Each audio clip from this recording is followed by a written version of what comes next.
Hello friends, welcome to the new episode of my channel. আমি অরিত্র। তো এখন এই ভিডিওর মধ্যে আমরা কথা বলবো যে জয়া বচ্চন ভার্সেস অক্ষয় কুমার যে কন্ট্রোভার্সি চলছে সেটা নিয়ে।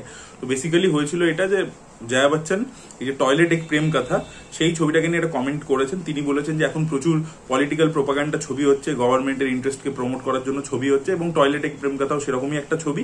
এবং তিনি তারপরে এটাও বলেছেন যে এরকম নামের ছবি কোনো ছবি, এটা একটা ফ্লপ ছবি, আপনি এরকম নামের একটা ছবি হলে দেখতে যাবেন, এই ধরনের কমেন্ট উনি করেছেন।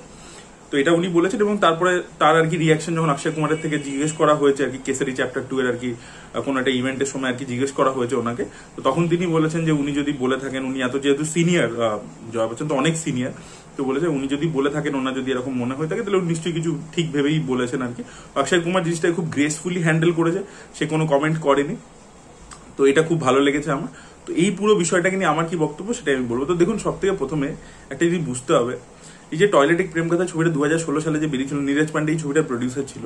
এই ছবিটা তো এরকম নয় যে 2016-তে অগস্ট মাসে রিলিজ করেছে, মানে 2014-তে শুরু হয়ে গেছে এর যে ধরুন আইডিয়া ইত্যাদি, সেটার উপর রিসার্চ। নীরজ পান্ডে সেই সময় একটা ইন্টারভিউ এসেছিল রাজীব মাসানদের সাথে, আপনাদেরকে বলবো গিয়ে চেক করতে। সেখানে কিন্তু নীরজ পান্ডে বলছে যে সিদ্ধার্থ এবং গরিমা, যারা রামলীলা লিরিক্স রাইটার, রামলীলা গান তারা লিখেছে, পরবর্তীকালে তারা কবির সিং ইত্যাদি অনেকেরই গান টান লিখেছে। তো তারা এই স্টোরি আইডিয়াটা নিয়ে এসেছিল, রিসার্চ করেছে, করেছে, সেই কাজটা ডেভেলপমেন্টটা অনেক আগে থেকে আসছিল। তারপরে 2014 সাল এসছে, ইত্যাদি এসছে, এবং লোকে তাই জন্য দুটোকে কোরিলেট করে দিয়েছে যে হয়তো বিজেপি এই যখন স্বচ্ছ ভারত অভিযানটা এনেছে সেটাকেই প্রমোট করবার জন্য ছবিটা বানানো হয়েছে। বাট ছবিটার ডেভেলপমেন্ট অনেক আগে থেকেই শুরু হয়ে গেছিল, এটা নীরজ পান্ডে তখন নিজে বলেছিল। এবার আমি ধরে নিলাম যে যদি এটা ধরুন মানে এরকম আর কি সেফ গার্ড করার কথা, আমি ধরে নিলাম নীরজ পান্ডে মিথ্যে কথা বলছে, ধরে নিলাম, ঠিক আছে। তবুও আপনি আমাকে বলুন যে এই যে স্বচ্ছ ভারত অভিযান, এই যে জিনিসটা, এটা কি খারাপ জিনিস ছিল? খারাপ জিনিস তো ছিল না। এবং অক্ষয় কুমার যদি সেটার উপর একটা ছবি বানিয়েও থাকে, এবং সেই ছবিটা যে লেভেলে হিট হয়েছিল, এটা তো একটা ভালো মেসেজই স্প্রেড করেছে, এটা তো কোনো খারাপ মেসেজ স্প্রেড করেনি। ওইটা কিন্তু পলিটিক্যাল প্রোপাগান্ডা ছবি, টয়লেটকে কোনো অ্যাঙ্গেল থেকেই বলা যায় না।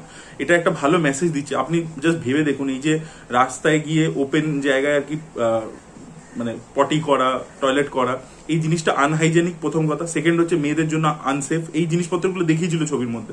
তো সেটাকে যদি একটা সুপারস্টার সে নিজের ছবির মাধ্যমে এই মেসেজটা বহু লোককে দিচ্ছে, আমাদের এখানে কিন্তু এই যে অভিযানগুলো চলে তখন কিন্তু লোকে সিরিয়াসলি ব্যাপারটাকে নেয় না। সেটা যদি আপনি একটা মেন স্ট্রিম হিন্দি ছবির মাধ্যমে বলেন, সেটা প্রচুর লোকে কিন্তু সিরিয়াসলি নেবে। সেটাই কিন্তু অক্ষয় কুমারের ছবিটা করতে পেরেছিল। বা পরবর্তীকালে প্যাডম্যানের মতো যে ছবিটা, তাতে কিন্তু এই যে মেনস্ট্রুয়েশন জিনিসটা, এটা কিন্তু অনেক বেশি মেন স্ট্রিম হয়েছে, ঠিক আছে। তো আমার তো মনে হয় না যে প্যাডম্যান বা টয়লেটের মতো ছবি কোনো দিক থেকে কোনো প্রোপাগান্ডা ছবি বা কোনো রকম ভুলভাল মেসেজ করেছে। যদি প্রো গভর্নমেন্ট মেসেজটা স্প্রেডও করে থাকে, সেই মেসেজটা তো অ্যাকচুয়ালি ইম্পর্টেন্ট এবং ভালো মেসেজ। তো তাহলে কিভাবে এটা খারাপ হতে পারে, প্রথম কথা।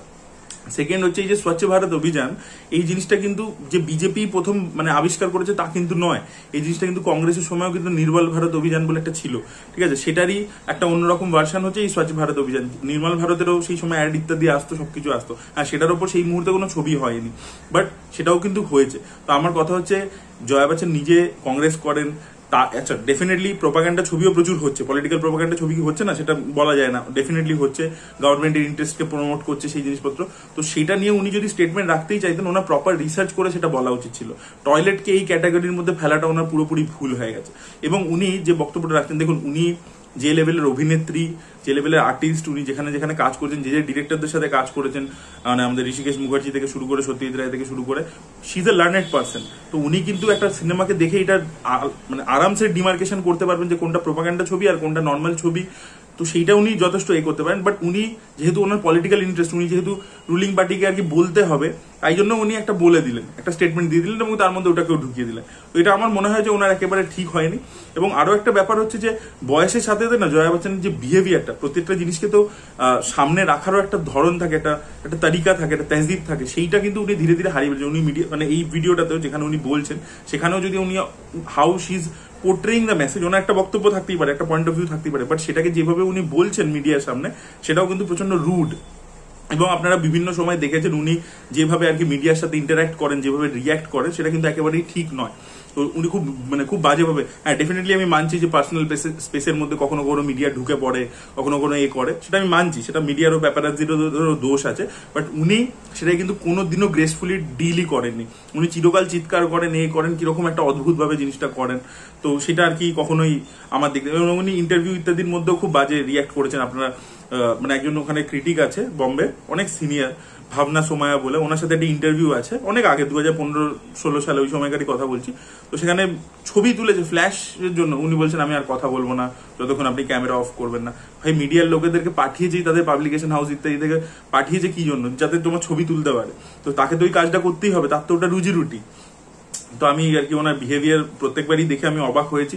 এবারে আর কি উনি জিনিসটাকে এক্সট্রিম করে দিয়েছেন, বাট অক্ষয় কুমার কিন্তু জিনিসটাকে খুব গ্রেসফুলি হ্যান্ডেল করেছে, এটা আমার খুব ভালো লেগেছে। এবং কোনো দিক থেকেই প্যাডম্যান বা টয়লেট এই ছবিগুলো কিন্তু প্রোপাগান্ডা ছবি নয়, এবং খুব প্রো গভর্নমেন্ট মেসেজ দিল, সেই মেসেজটা ভালো। এবং সেটা যদি গভর্নমেন্টের যে অভিযানটা সেটাও কিন্তু ভালো, সেটা ডেফিনেটলি 100% ভালো। ওটাকে কোনোভাবে কাউন্টার আপনার একটা পলিটিক্যাল আইডিওলজির সাথে আপনি মিল নাই হতে পারে, তা বলে সেই লোকটা যে কাজই করছে সেটাকে আপনাকে ক্রিটিসাইজ করতে হবে, সেটা হতে পারে না কখনো। এটাই বলা ছিল। আপনাদের কি বক্তব্য, আপনাদের কি ওপিনিয়ন অবশ্যই কমেন্ট সেকশনে জানাবেন। এই ভিডিওটা ভালো লেগে থাকলে লাইক করুন, শেয়ার করুন, চ্যানেলটিকে সাবস্ক্রাইব করতে ভুলবেন না। Bye bye.